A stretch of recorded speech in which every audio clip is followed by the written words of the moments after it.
हरिहंत सिद्ध सूर्य उपाध्याय साधु सर्व अर्थ के प्रकाशी मातृलिक उपकारी विघ्न को स्वरूप जान राग ते भई जो भक्ति काय को नवाए स्तुति को चारी धन्य धन्य ते नहीं ते काज सब आज भय कर जोरी बार बार वंदना हमारी है मंगल कल्याण सुख कैसो हम चाहत हो मेरी ऐसी दशा जैसी तुम धारी हो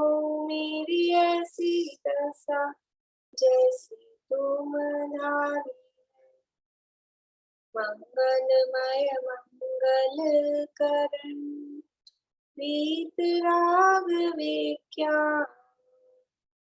नमो ताई जाते भय हरहंतादि महा करि मंगल करि को ग्रंथ करण को काज जाते मिले समाज सब पावे निज पद इस भव तरु का देख जानहु मिथ्या भाव तापो करि निर्मूल करिए मोक्ष करिए मोक्ष।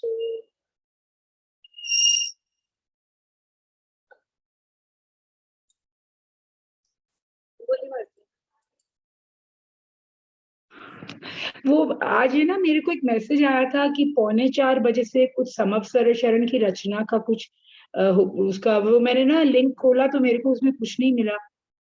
बोले अभी तक आपको भेजूं, आपके पास नहीं आया वो लिंक? कहाँ से आया था मैसेज?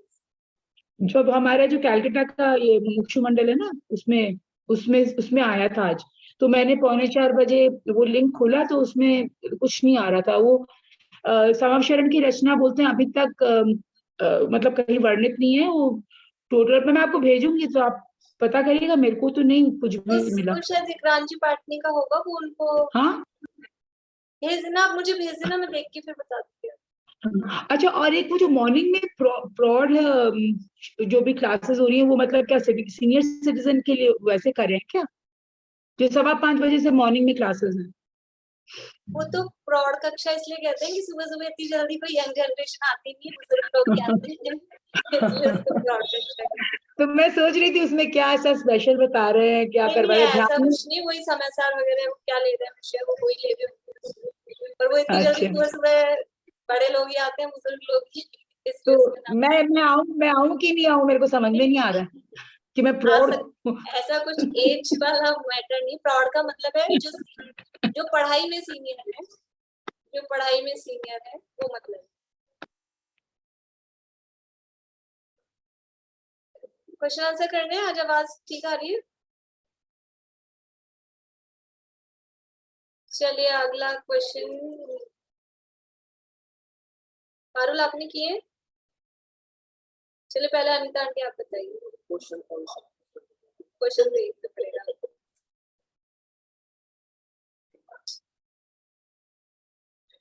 ये वाला ना 3 हुए थे ना कल, या 2 हुए थे? दो हुए थे, तीसरा करना।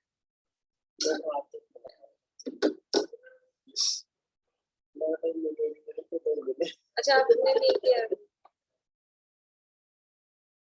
द्रव्यानुयोग और कर्णानुयोग की अपेक्षा उपयोग के भेदों का निरूपण कीजिए, यही वाला है ना? द्रव्यानुयोग और कर्णानुयोग की अपेक्षा उपयोग के भेदों का निरूपण कीजिए। बोलो प्रीति। द्रव्यानुयोग की अपेक्षा उपयोग के 3 भेद शुभ, अशुभ और शुद्ध। छद्मस्त के बुद्धि गोचर परिणामों की अपेक्षा बताए जाते हैं। वहां धर्मानुराग रूप परिणामों को शुभोपयोग, पापानुराग रूप परिणामों को व द्वेष रूप परिणामों को अशुभोपयोग और राग द्वेष रहित वीतराग परिणामों को शुद्धोपयोग कहा जाता है। जबकि कर्णनियोग में कषाय शक्ति की अपेक्षा गुण स्थान आदि में संक्लेश विशुद्ध परिणामों की अपेक्षा इन उपयोगों को घटित किया जाता है। जैसे 1 से 3 गुण स्थान में घटता हुआ शुभ उपयोग, 4 से 10 गुण स्थान में बढ़ता हुआ शुभ उपयोग और 10 से ऊपर के गुण स्थानों में शुद्ध उपयोग। नहीं, 4 से 6 तक बढ़ता हुआ शुभ उपयोग और फिर 7 से ऊपर शुद्ध उपयोग। कर्णनियोग में इसमें 10 से ऊपर बोला है ना, यथाख्यात चारित्र में। हाँ, यहाँ पर रागादि शुद्ध उपयोग यथाख्यात चारित्र पर होता है, लेकिन कर्णनियोग में ही ये भी अपेक्षा आती है। जब अन्ना जी पढ़ाते थे तो गुण स्थानों में जो कहते थे, चलो यहाँ के हिसाब से ले लो अभी, क्योंकि आगे ऊपर वहां शुभोपयोग कहेंगे नहीं। मतलब 7वें गुण स्थान से ऊपर यद्यपि वो राग है, लेकिन उसको शुभोपयोग नहीं कहेंगे। यहाँ रागादि रहित शुद्धोपयोग वाली बात है, उस अपेक्षा से यहाँ 11वें 12वें में कहा है साक्षात्कार होने पर। लेकिन अगर उपयोग अपेक्षा लेंगे तो वहां शुभोपयोग नहीं कहा जाएगा। 7वें में, 8वें में, 9वें में वहां शुद्धोपयोग ही कहा जाएगा। तो दोनों अपेक्षाएं, या तो दोनों कह दें कि या कर्णनियोग में 1 से 6 तक बढ़ता हुआ शुभोपयोग और ऊपर शुद्धोपयोग, अथवा 10वें गुण स्थान तक, लेकिन वो उपयोग कहना मुझे ठीक नहीं लग रहा, उसमें शुभोपयोग रागादि है, ये ऐसा मतलब बात वही है, लेकिन वो उपयोग क्योंकि जुड़ा हुआ नहीं है रागादि के साथ ऊपर वाले गुण स्थान में। उपयोग का मतलब है वर्तमान में अपना जो ज्ञान का परिणाम है वो जिससे कनेक्टेड है, उसको उपयोग, जो उपयोगो लक्षणम कहा ना, वहां भी उपयोग का मतलब होता है वर्तमान वर्तती हुई ज्ञान की क्रिया। ज्ञान गुण, वो उपयोगो लक्षणम में ज्ञान गुण को नहीं लिया, जो द्रव्य रूप गुण होता है ना, उसको लक्षण में नहीं लिया। लक्षण में इसीलिए 3 प्रकार का कुमति कुशुत कुअवधि को भी लक्षण में लिया, क्योंकि वर्तमान में जो अपना चल रहा है ना ज्ञान, वर्तता हुआ, इसको बोलते हैं वर्किंग। अपनी भाषा में अपन गए, वर्किंग नॉलेज जो है, काम करता हुआ जो ज्ञान, वो लक्षण में लिया जाता है उपयोग लक्षण में। तो उपयोग में वो शुभ के साथ जुड़ा हुआ हो तो उसको शुभोपयोग कहेंगे, अशुभ के साथ जुड़ा हुआ हो हमारा ज्ञान दर्शन का व्यापार तो उसको अशुभोपयोग कहेंगे। तो उस अपेक्षा से वो 6 तक ही है शुभ, जुड़ा हुआ नहीं है 7वें में। वो राग है बुद्धिपूर्वक, लेकिन उपयोग जुड़ा हुआ नहीं। फिर यहाँ तो कोई डिफरेंस ही नहीं रहा, यहाँ तो दोनों में डिफरेंस बताया है ना, द्रव्यानुयोग और इसमें। राग में कैसा बुद्धिपूर्वक ही होगा, वहाँ 7वें में।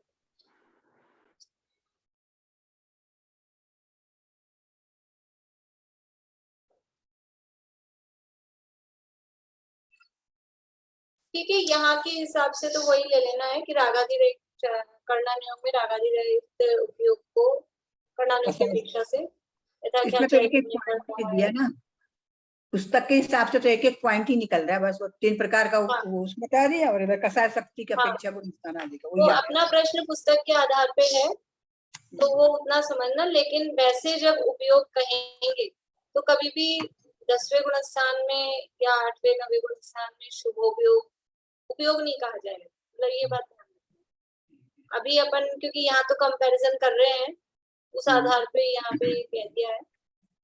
बोलिए प्रमिला जी। शुद्धोपयोग की अपेक्षा भी तो बताया है ना कि द्रव्यानुयोग में छद्मस्त के बुद्धि गोचर शुभ अशुभ आदि कार्य रूप परिणामों को छोड़कर आत्म अनुभव आदि कार्यों में प्रवर्ते उस काल उसे शुद्धोपयोगी कहता है। यद्यपि वहां अबुद्धि गोचर सूक्ष्म रागादिक विद्यमान है और कर्णानुयोग 11वें गुण स्थान में समस्त रागादि का अभाव होने पर जो यथाख्यात चारित्र प्रकट हुआ तब शुद्धोपयोग कहेगा। हाँ मतलब कर्णानुयोग यथाख्याचारित होने पर शुद्धोपयोग कह रहा है और द्रव्यानुयोग में निचली अवस्था में भी शुद्धोपयोग कहा गया है। यहाँ पर तो अभी जो मतलब प्रीति ने जो बताया बुक में जो है उसी हिसाब से लिखना अपने यहाँ पर तो, पर वैसे ध्यान रखना है कि वो, लेकिन अपन ऐसा नहीं कह सकते क्योंकि कि वहाँ पे शुभोपयोग है, वहाँ राग है या यहाँ भी वो रागादि रहित शुद्धोपयोग, बिल्कुल वो राग का सद्भाव ही नहीं है। कर्णानुयोग उसको शुद्धोपयोग कह रहा है, पर 8वें 7वें 8वें 9वें 10वें गुणस्थान में राग है लेकिन उसमें शुभोपयोग कहना वो जरा समझ लो इतना स्ट्रेट फॉरवर्ड अपन नहीं हो सकते और शुभोपयोग कह सकते ऐसे। अच्छा एक बार 122 का रिपीटेशन अगर हो तो, अगर प्रीति ने लिखा है तो प्रीति अगर क्वेश्चन बोलिए। द्रव्यानुयोग और कर्णानुयोग की अपेक्षा समानता और असमानता। द्रव्यानुयोग और कर्णानुयोग की तुलना, हाँ अपेक्षा समानता और असमानता। हाँ जो कल हुआ था। हाँ बोलो प्रीति तुमने क्या लिखा है? हाँ मैंने तो चैप्टर का ही लिखा है, द्रव्यानुयोग और कर्णानुयोग की तुलना। पहले असमानता है, द्रव्यानुयोग में आत्म परिणामों की मुख्यता से छद्मस्त के बुद्धि गोचर परिणामों की अपेक्षा कथन करते हैं, जबकि कर्णानुयोग में केवल ज्ञानवत सूक्ष्म वर्णन करते हैं। दूसरा, उपयोग के 3 भेद शुभ अशुभ और शुद्ध द्रव्यानुयोग में छद्मस्त के बुद्धि गोचर परिणामों की अपेक्षा किए जाते हैं, जबकि कर्णानुयोग में ये कषाय शक्ति की अपेक्षा गुण स्थान आदि में संक्लेश और विशुद्ध परिणामों की अपेक्षा बताए जाते हैं।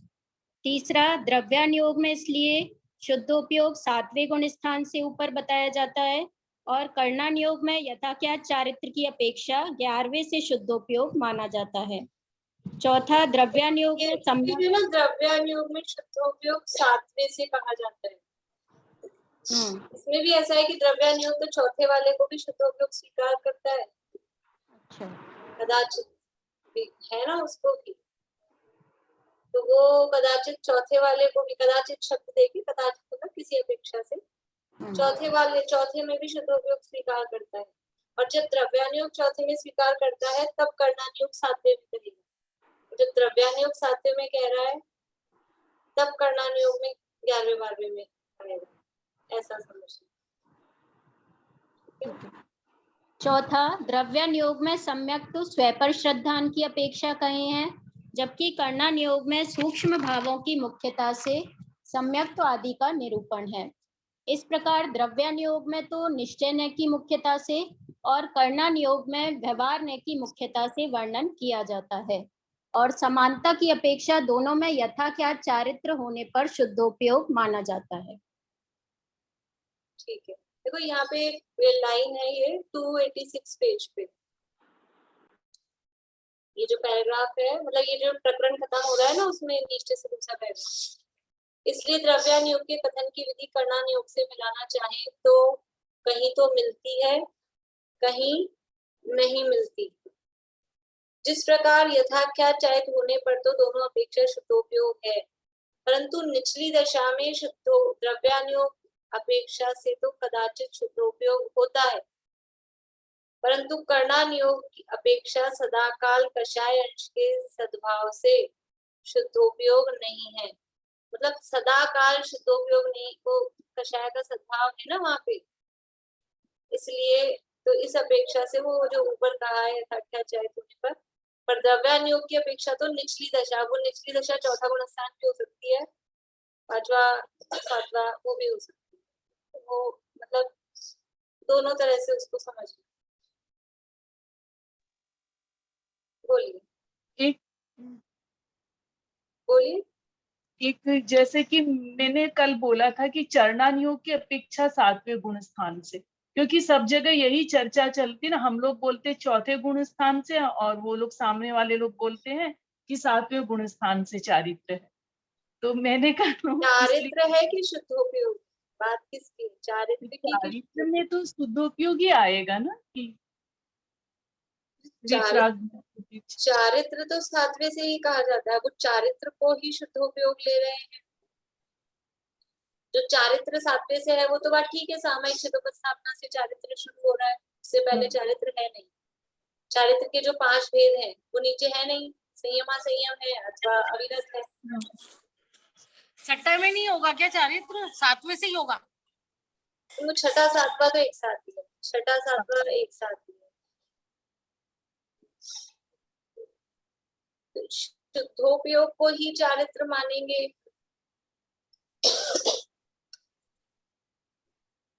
ऐसा स्वरूपाचरण बोलते हैं ना, स्वरूपाचरण चारित्र वहां पे प्रकट हुआ। 8वें गुण स्थान से, फिर वो 8वें गुण स्थान से माना जाता है जो स्वरूपाचरण चारित्र। स्वरूपाचरण चारित्र चौथे वाला स्वरूपाचरण है वो तो है। देखो स्वरूपाचरण 2 तरह से कहा जाता है। चौथे गुण स्थान में जो आत्मा का अनुभव हुआ है उसको स्वरूपाचरण या सम्यक्त्वाचरण चारित्र कहते हैं ये। और छेड़ाला में जो कहा है अब सुनिए स्वरूपाचरण, अब उसके पहले वाली लाइन क्या है? जो है सकल संयम चरित सुनिए स्वरूपाचरण, अब जिस होत प्रगटे आपनी निधि मिटे पर की प्रवृत्ति सब। छेड़ाला की छठी ढाल में 5-6 छंदों के बाद में है, 7वां-8वां होगा कुछ नंबर उसका। तो वहां पर अब सुनिए स्वरूपाचरण, अब वो स्वरूपाचरण चारित्र का वर्णन कर रहे हैं। तो वो कौन सा है? वो शुद्धोपयोग की दशा को ही स्वरूपाचरण, मतलब शुद्धोपयोग में जो लीनता है। पहले सकल संयम चरित्र सुनाया, मतलब अणुव्रतों सम्यक समिति महाव्रतों का ये वर्णन किया ना, क्रिया समिति, भाषा समिति, वो सारा वर्णन छेड़ाला की छठी ढाल में। ध्यान है आप लोगों को? छठी ढाल का विषय ध्यान है ना? तो 5 महाव्रतों का वर्णन किया, फिर 5 समितियों का वर्णन किया, 3 गुप्ती का वर्णन किया, तप तपे द्वादश धरे बृषदश, वो सारा बात बताई। ये सारा सकल संयम चरित्र बता दिया। इसके बाद में सुनिए स्वरूपाचरण, अब तो वो जो अब स्वरूपाचरण चारित्र वहां कह रहे हैं वो स्वरूपाचरण चारित्र 8वें गुण स्थान से, जिस होत प्रगटे आपनी निधि मिटे पर की प्रवृत्ति सा। तो वहां पे वो 8वें गुण स्थान से कहते हैं स्वरूपाचरण। अलग अलग अपेक्षाएं, अलग अलग अपेक्षा।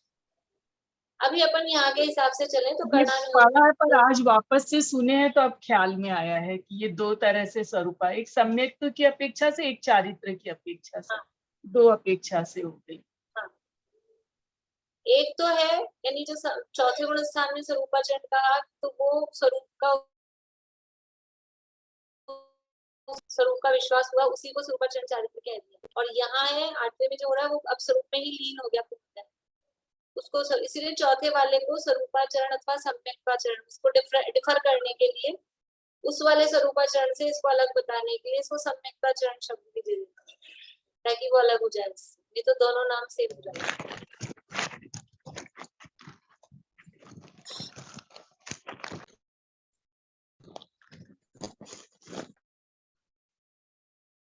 चलिए अभी प्रश्न इतना ही रखते हैं, फिर ये क्योंकि आप बार बार में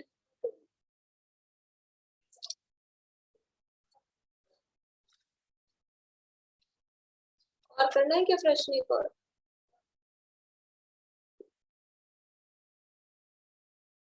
द्रव्यानुयोग और कर्णानुयोग की अपेक्षा सम्यक्त्वादी क्या है? एक ये वाला और कर लेते हैं, 125 हो जाएगा। द्रव्यानुयोग और कर्णानुयोग की अपेक्षा सम्यक्त्वादी क्या है? 24 रह गया, 24 रह गया। हाँ, मैं बोलूं उसका उत्तर। द्रव्यानुयोग और कर्णानुयोग की अपेक्षा शुद्धोपयोगी तो हो गया ना, उससे ऊपर वाला रह गया। तो फिर 123 लिया था ना उसके पहले, तो वो उपयोग का था और ये शुद्धोपयोग का अलग से लिखा। आपने 2 क्वेश्चन दिए, उपयोग का तो जवाब दिया भी प्रीति तुम, पर 123 में आपने सिर्फ उपयोग शब्द देके क्वेश्चन दिया है ना। 124 देना है।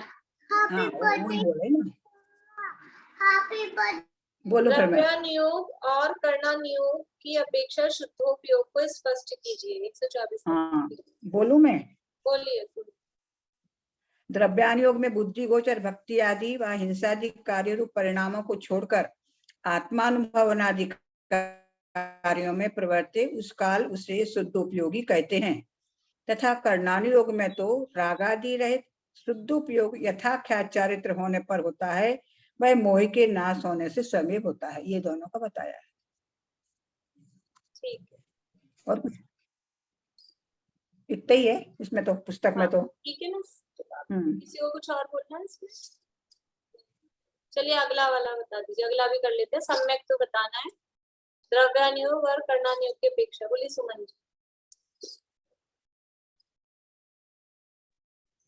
द्रव्यानुयोग में स्व पर का श्रद्धानादि होने पर सम्यक्त्व हुआ कह देते हैं। यह बुद्धि गोचर अपेक्षा से निरूपण करने की पद्धति है। और कर्णानुयोग में सूक्ष्म भावों की अपेक्षा, अर्थात जैसे जैसे राग घटता है वीतरागता बढ़ती है, अर्थात गुणस्थान चढ़ने को सम्यक्त्व आदि का निरूपण होना कहते हैं। ठीक है, लेकिन इसमें थोड़ा सा ये बताना है कि कर्णानुयोग में सम्यक या वो गुणस्थान कैसे चढ़ा, वो अपने मन से बताना है, बुक में नहीं। हाँ, बुक में नहीं। वैसे ठीक है जवाब। कौन बता रहे हैं? बेला भाभी, कर्णानुयोग के हिसाब से सम्यक दर्शन कब होगा?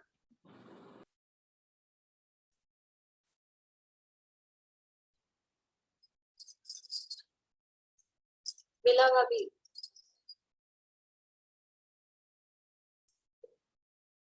ममता भाभी,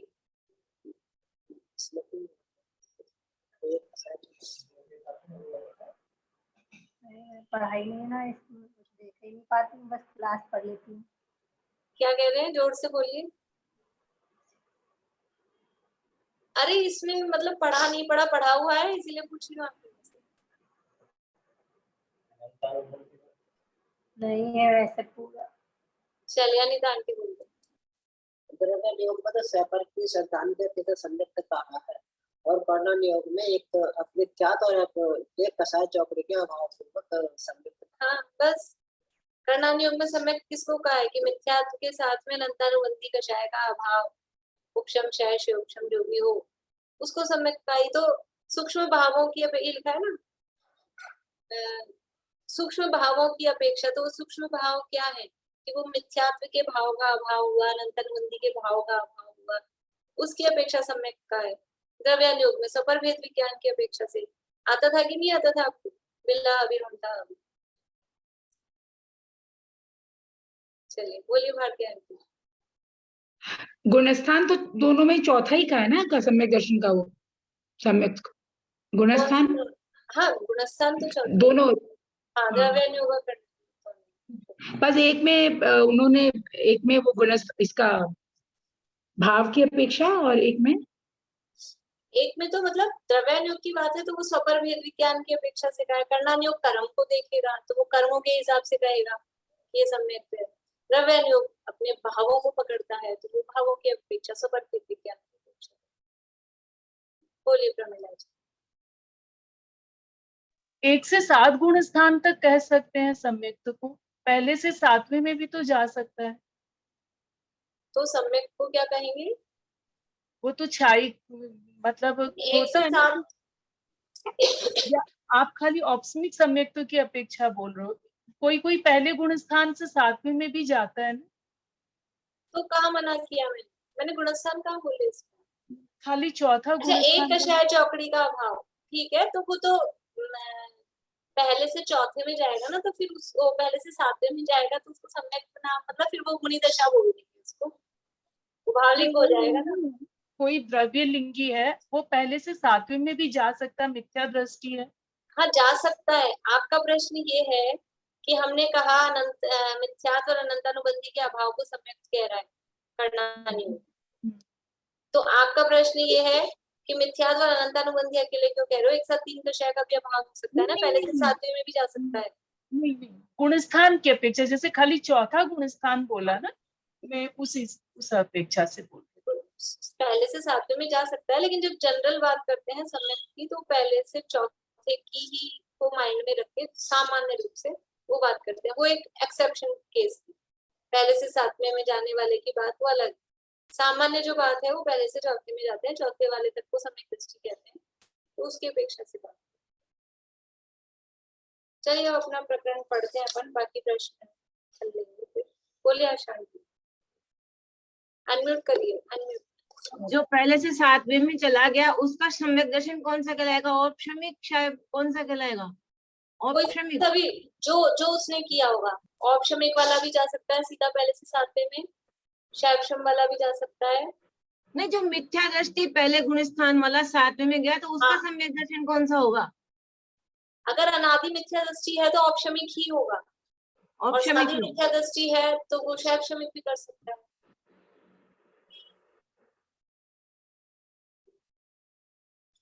कर्णान योग में दोष कल्पना का निराकरण, ये प्रकरण अपना चल रहा है 8वें अधिकार के अंतर्गत, पेज नंबर 290, 290। यहाँ कल अपन ने देखा था कि वो कर्णान योग में क्या दोष लगा रहा है कि गुणस्थान मागणा का या कर्म प्रकृतियों का या 3 लोक की रचना का, ये 3 वर्णन मुख्य है कर्णान योग। गुणस्थान मागणा स्थान मतलब समझ लो आप जीव कांड का विषय, कर्म प्रकृतियों का वर्णन मतलब कर्म कांड का विषय, और 3 लोक की रचना का वर्णन मतलब त्रिलोक सागर त्रिलोकोपन्नति का विषय। ये 3 विषय मुख्य हैं, और जितना भी वर्णन है धवला आदि षटखंडागम में वो इन्हीं का विस्तार है, गुणस्थान मागणा का या कर्म प्रकृतियों का, जो षटखंडागम ग्रंथ है उसमें इन्हीं का है। और त्रिलोकोपन्नति वो अलग है, वो ग्रंथ मतलब विषय अलग है। तो ये 3 वर्णन अपन कर्णान योग के अंतर्गत लेते हैं। मूल में तो कर्णान योग के अंतर्गत 3 लोक की रचना का वर्णन ही लिखा है। मैंने आपको बताया था एक दिन रत्न शाखाचार्य में जो परिभाषा है, लोकालोक विभक्ति परिवृत्तेश चतुर्गतिनाम च, वहाँ केवल लोकालोक वाला जो वर्णन है उसको ही कर्णान योग में लिया है। लेकिन यहाँ 3 तरह का वर्णन ले रहे हैं, जी गुणस्थान मागणा स्थान का, कर्मादि का और त्रिलोक की रचना का। तो उससे वो जान लिया, उससे क्या मतलब है, इससे अच्छा तो ये होता कि हम भक्ति करते, व्रत उपवास दान आदि कुछ करते, या फिर हम आत्मानुभव करते, ये कुछ करते तो कोई मतलब कोई प्रयोजन सदता। ये इन सबको जानने से क्या प्रयोजन है, तो उसमें कल बताया कि जितना भक्ति में जितनी मंद कषाय होती है उससे अधिक मंद कषाय इस कर्णान योग के स्वाध्याय में, इन कर्म प्रकृतियों को जानने में, कि जीव गुणस्थान मागणा स्थान आदि को जानने में होती है। फिर आप व्रत उपवास या दया दानादि कुछ काम करते, तो वो भी क्यों कर रहे थे कि हमारे रागादि कम हो, रागादि घटाने के बाह्य साधन। और यहाँ जब कर्णान योग का अभ्यास कर रहे हैं तो रागादि घट ही रहे हैं, उसमें भी रागादि और अधिक कम हो रहे हैं, तो वो प्रयोजन भी अपना यहाँ पर सिद्ध हो रहा है, क्योंकि उसके अभ्यास में उपयोग लग जाता है तो रागादि दूर होते हैं। और वो रागादि है वो कषाय का वो अंतरंग कारण था, वो अंतरंग कारण दूर हो रहा है तो अपने आप ही कषाय कम होती है, रागादि अपने आप ही कम होते हैं। देखिए आगे तीसरा पढ़ लिया था क्या पढ़ने, यहाँ से वापस पढ़ लेते, बोलिए भारती। ये मतलब कर्णानु योग पढ़ने का सिर्फ कषाय मंद होती है, वही आपको इससे पढ़ने से और क्या लाभ है? लाभ भी तो है। ये लाभ कषाय मंद होगी, अभी नीचे ही तो तेरे आत्मानुभव, मतलब कषाय मंद होगी तो उपयोग, देखो आत्मा के अनुभव के लिए उपयोग का एकाग्र होना चाहिए। अभी चौथे काल में तो फिर भी जीव ऐसे थे कि तीव्र पुरुषार्थी थे और इस तरह का होता था कि अभी अभी विषय भोग में लगा हुआ है और अभी अभी उपयोग इधर एकाग्र हो गया। लेकिन अपने को यहाँ पर अभी ये समझ लो काल का निमित्त बना कहो या अपनी वास्तव में उपादान की योग्यता ही इस समय की जीवों की ऐसी है कि एकदम से विषय कषाय में से निकल के आए, तीव्र कषाय में से, और एकदम से फिर शुद्ध हो जाए कि बहुत ही मंद हो जाए, नहीं होता है। यहाँ जीवों की स्थिति ऐसी नहीं है। यहाँ तो क्या होगा कि अशुभ से बच के शुभ में आना पड़ेगा, और फिर शुभ से फिर शुद्ध में, तो मंद होगी कषाय तब वो उपयोग की एकाग्रता भी बनेगी। एकाग्रता एकदम तीव्र कषाय में नहीं बनेगी, तो ये कषाय मंद हो रही है, ये हमारे उपयोग को एकाग्र करने का साधन है। और कर्णान योग के माध्यम से उनके आधार पे हम उपयोग को बहुत अच्छे से एकाग्र कर सकते हैं, उपयोग भटकता नहीं। मतलब उपयोग एकाग्र होगा तो आत्मानुभव में भी, वो आत्मा में भी फिर एकाग्र हो, जब उसको आदत हो जाती है ना किसी काम की आदत हो गई, एकाग्रता की आदत हो गई, तो जब आदत हो गई उसको एकाग्रता की, तो आत्मा में भी एकाग्र हो सकेगा। नहीं मतलब यही कह रहे हैं ना कि भक्ति में कषाय मंद होती है, लेकिन इसमें और क्योंकि इसमें आपको उपयोग और ज्यादा लगाना है, हाँ इसलिए यही कारण है ना। हाँ पर वैसे इसका जो गुणस्थान मार्गनास्थान है, इसमें हम लोग को कुछ सीखते भी हैं, नहीं इसमें सीख मतलब वो भी तो है, वैसा भी तो लाभ है, नहीं? क्या मैं दोबारा बोलिए।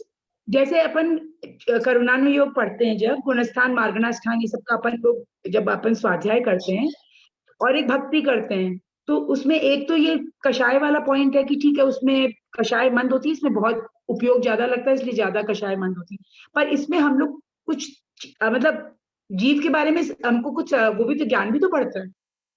हाँ वो तो होता ही है ना, ऐसा थोड़ी ना कि इसके माध्यम से सम्यक दर्शन नहीं हो सकता है। कर्णानुयोग पढ़ेंगे तो वो सम्यक दर्शन नहीं होगा, बिल्कुल हो सकता है। वो तो ले जाना तो वहीं अपन ने प्रयोजन देखा है ना, प्रयोजन तो वहीं पहुंचाने का है।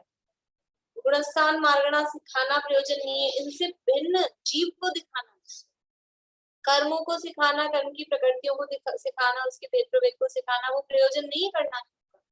ये जीव इनसे भिन्न है, ये कर्म आत्मा से भिन्न है, यही वो दिखाता है। लेकिन देखने की दृष्टि चाहिए, वो उसको बढ़ा रहा है फिर बाद में दिखा रहा है। और द्रव्यानुयोग में उसको बढ़ाया नहीं है, उसको खाली नाम लिया है और विस्तार जीव के स्वरूप का किया है। ये उसका पद्धति का वर्णन करने के तरीके का।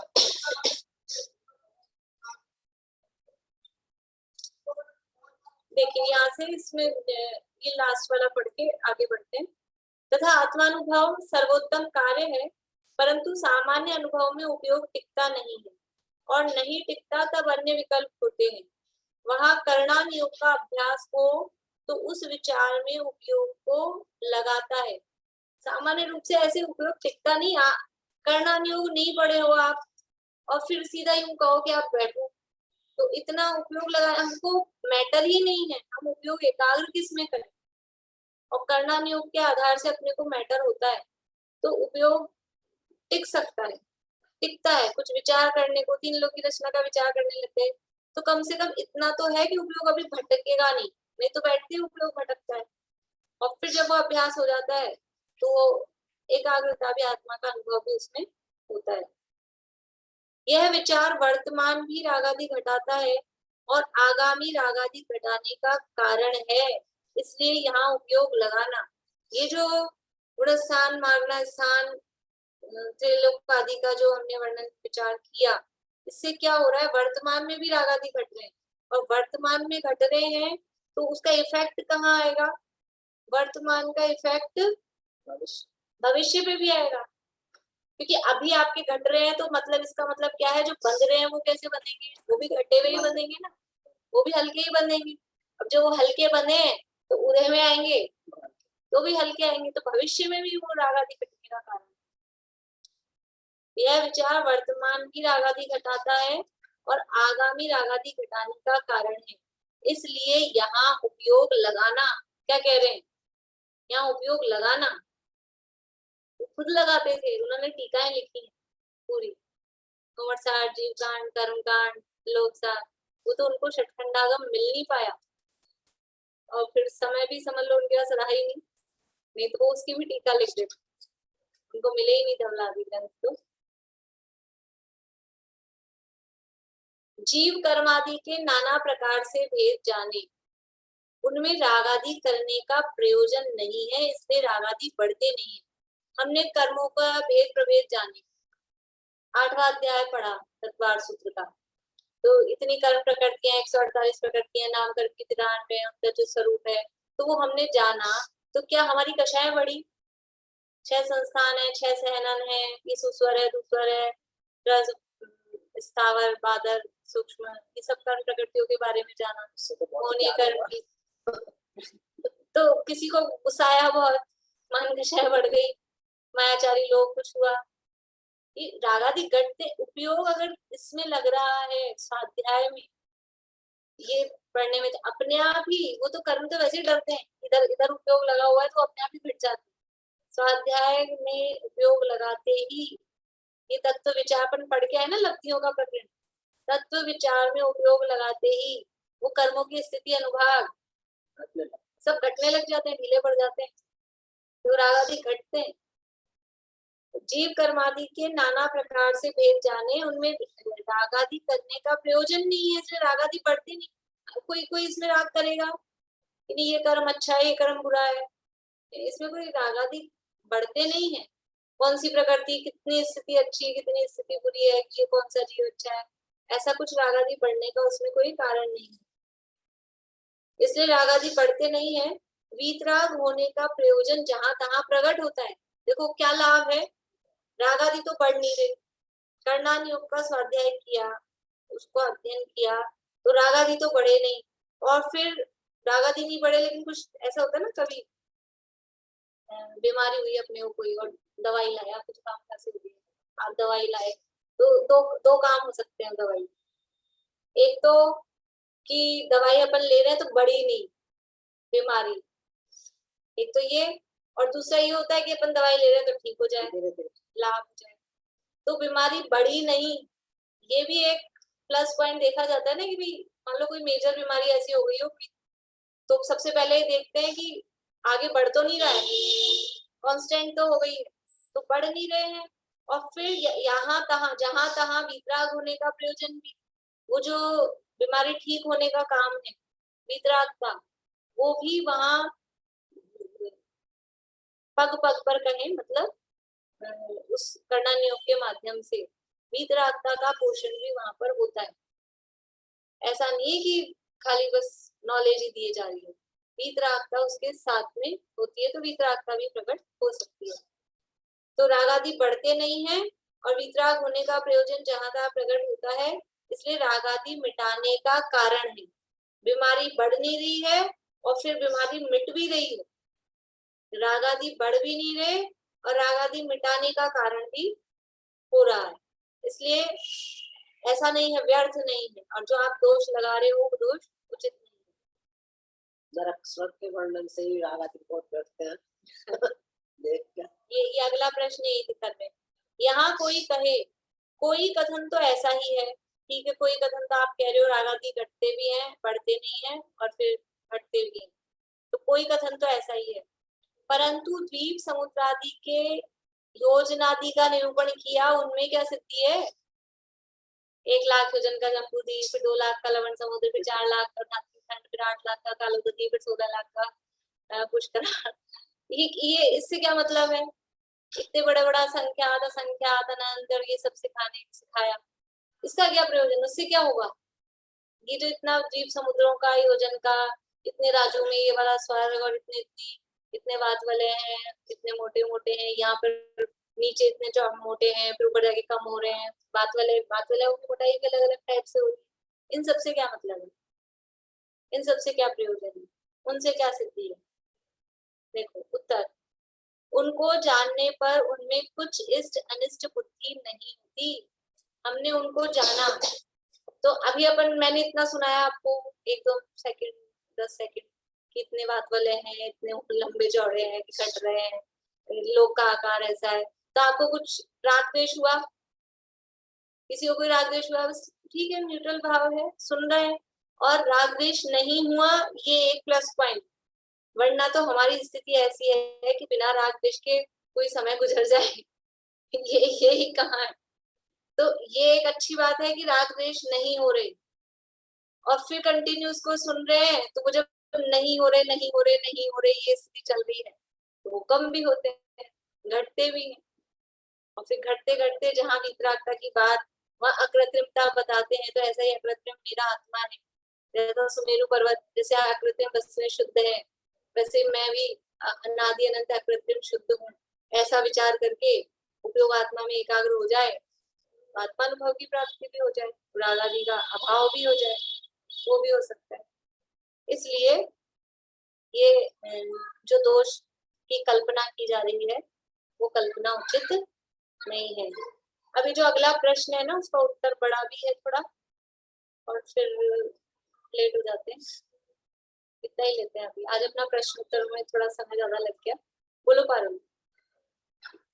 भाभी, यहाँ जो आया था आगामी राग आदि घटने का कारण है, तो इसमें जो अपन ने सीखा है उसका जो मन में रिवीजन चलता है वो आएगा या आपने जो बताया वो ही आएगा? मन में रिवीजन चलता है मतलब? जैसे अपन पहले वो लफ्जियां पढ़ रहे थे तो दिन भर वही चलता था दिमाग में, क्योंकि वो बहुत कठिन टॉपिक था, तो वो जो बोलते थे वो सुन आता था, तो उससे भी तो मन कसाय हो रही है उस समय। हाँ होती है ना, क्यों नहीं थी वो, इसीलिए तो पहले कहा ना वो आगामी भी रागा थी, मतलब वो विषय अपने को बाद में भी याद आ रहा है, विषय के आधार पे जब अपन देखें तो भी रागादि कम होते हैं। और कभी जब ऐसी परिस्थितियां बनती है तो अपन किस बल पे रागादि कम करते हैं, कोई कोई परिस्थिति ऐसी बनी तो कर्म के उदय का विचार करते हैं, तो जो कर्म के उदय का विचार करा तो कषाय मंद होती है कि नहीं? कोई परिस्थिति प्रतिकूल बनती है, कर्म के उदय का विचार करने पर कषाय मंद हो जाती है, फिर दूसरों पे दोषारोपण की वृत्ति नहीं होती। अदरवाइज दूसरों पे दोषारोपण करना जब लगते हैं अपन तो कषाय तीव्र हो जाती है, इसने ऐसा किया, इसने ऐसा किया, इसके कारण हुआ, तो कषाय तीव्र होती है। और जब अपने पे ही आ जाता है, अपने कर्म का उदय से, तो कषाय मंद होती है। तो वो जो अपन ने पढ़ा है वो बाद में वो तो अप्लाई तो होगा ही बात, वो आगामी रागादि मिटाने का कारण भी बनेगी। बोले आशा, अनम्यूट करिए। ये टोडरमल जी के समय में वाद विवाद करने वाले या और अपोजिट धर्म वालों का बोलबाला ज्यादा था क्या? पूरा मोक्ष मार्ग प्रकाशक इसी शैली पर है, तो उस वक्त ऐसे ज्यादा लोग थे क्या? हाँ, टोडरमल जी की जो मृत्यु हुई वही ये सांप्रदायिक द्वेष के कारण, ये अन्य संप्रदायों है, क्योंकि उन्होंने इतना ये लिखा ना, और उस समय था बहुत चल रहा पहले था। वो मत भी लिखे हैं ना, जैसे अलग अलग हाँ। मत जो करेंगे तो सब, मतलब उस वक्त ऐसा ज्यादा था, ज्यादा चलता था। जब मुनि राज भी नहीं थे, हिंदुओं का प्रभाव भी बहुत था, हिंदुओं का प्रभाव बहुत था, तो ये चलता था उस समय। अभी युग ठीक है इस हिसाब से तो पहले की हाँ, बजाय। अभी वास्तव में बहुत अच्छा टाइम, हाँ, अभी तो ऐसा है नहीं। राजनीतिक परिस्थितियों के हिसाब से देखा जाए तो अच्छा टाइम। मैं यही कह रही हूँ कि आज के समय में भी वही स्थिति है, कहाँ बदली है स्थिति? आज भी तो आप देखिए ना, कितने जन इस बात को मानते हैं, आप इनको बताइए, कितने जन इस लोग तो वैसे हैं, लेकिन कोई आपको बाउंड नहीं, जैसे पहले के जब उस समय में ये स्थिति थी कि बाउंड किया जाता था, विद्रोह आप करते इधर, थे। अभी ये स्थिति नहीं है। आप जैसे एक ही घर में 4 लोग हैं, आप अलग अलग पार्टी को वोट दे सकते हो, वहाँ ऐसा नहीं, ऐसे अलग अलग धर्म को मानने वाले एक ही घर में हो सकते हैं और रहते हैं, एक दूसरे पे थोपने वाली चीज नहीं है। लेकिन उस आज समय भी में तो थोपा जाता था। आज भी तो सारे जो जितने भी फसाद जड़ रहा है वो तो धर्म के ही नाम पे तो सारा ही होता है। आज जो भी आप देख लीजिए, जितने भी झगड़े हैं आज जो भी हैं वो संप्रदाय पे ही हैं। कंपेयर करें ना, मतलब अपन तो अपने जैनों के हिसाब से देखें तो जैनों को उस समय से ज्यादा अभी मतलब ठीक है, वो है अभी थोड़ा। और जैसे अभी फ्रीडम भी है अलग अलग धर्म को, तो उसके अंदर दिक्कत भी तो हो गई ना, जैन लोग भी तो दूसरी तरफ भाग जाते ना, फिर 4 जने हैं तो अलग अलग करके पकड़ना पड़ता है, देखो तो कौन हार जिसकी जैसी, उसको पकड़ के लाना पड़ता है कि इधर आओ, थोड़ा इसका भी तो फर्क पड़ गया ना पहले से। सही बात है, तो हर चीज के प्लस पॉइंट भी है, माइनस पॉइंट भी है, अब देखने की दृष्टिकोण की बात है, किस हिसाब से जैसे माहौल में रहता है ना, जिसके परिवार में जैसा माहौल है उसको वैसे ही दिखता है ना। अपने को अच्छे माहौल में तो अपने को सब अच्छा अच्छा दिख रहा है, अब जो प्रतिकूलताओं में उनको सब प्रतिकूल ही दिखेगा, सबका अलग अलग रहता है ना। सही बोलिए। मेरा अलग क्वेश्चन है। हाँ। उपाध्याय प्रमेष्टि के 11 अंक कहे ना, और अंक प्रविष्ट के 12 भेद हैं, तो कौन सा एक उनको नहीं होगा? 11 अंग 14 पूर्व, 25 गुण गए हैं, 11 अंग 14 पूर्व, तो 14 पूर्व है वो 12वें अंग का ही पार्ट है। 14 पूर्व जो है ना वो 12वें अंग के 5 पार्ट हैं, उनमें से एक पार्ट है वो 14 पूर्व, तो वो 14 पूर्व लेके वो 12वें अंग को पूरा समझते हैं।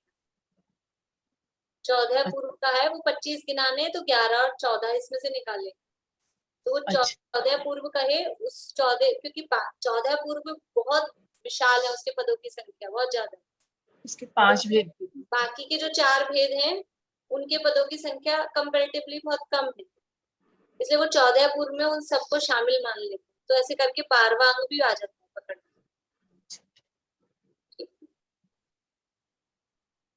चलिए 8 बज ही गए पूरे, जिन्वाणी स्थिति पर।